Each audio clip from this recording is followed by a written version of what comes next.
While we are home in quarantine watching Contagion Don't talk to anyone. Don't touch anyone. Stay away from other people. and stocking up on toilet paper, allow me to invade your mind with a penetrating question.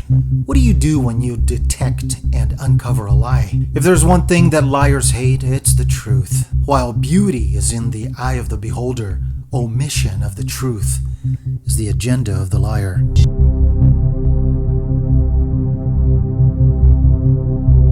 In this film, we are going to explore the parallels between two pandemics that were no accident and that are currently devastating our planet: Lyme disease and COVID-19.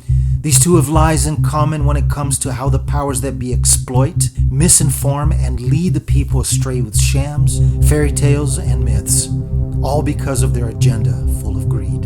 So buckle up. First stop is the CDC. It seems that the Centers for Disease Control and Prevention had advanced knowledge of the COVID-19 pandemic before it happened or anyone knew about it.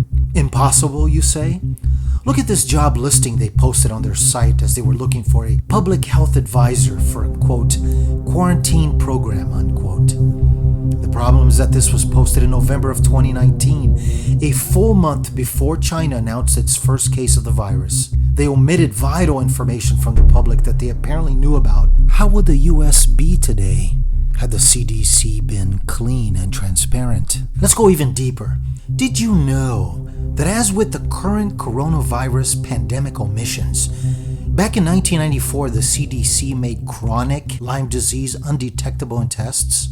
That's right. They did this by changing vital facts on how one should be tested. At an infamous conference in Dearborn, Michigan, Dr. Alan Steer, a professor of rheumatology at Harvard University, stated that Lyme disease up to that point had been overdiagnosed and overtreated, which, of course, people were getting sick in large numbers.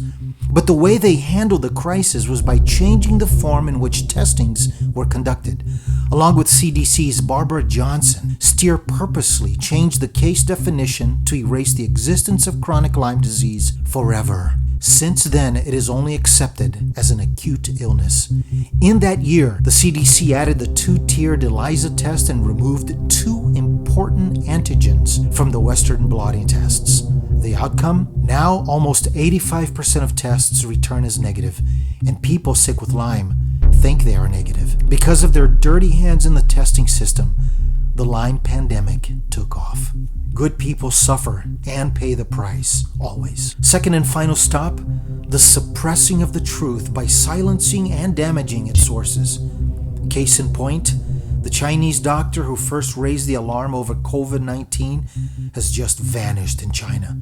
Mysteriously gone. The Lyme community knows this all too well. LLMDs are forced to close their practices yearly, and many of them are also strangely disappearing and dying, inexplicably. The devil hath power to assume a pleasing shape. So now, what do we do with the truths about all these lies?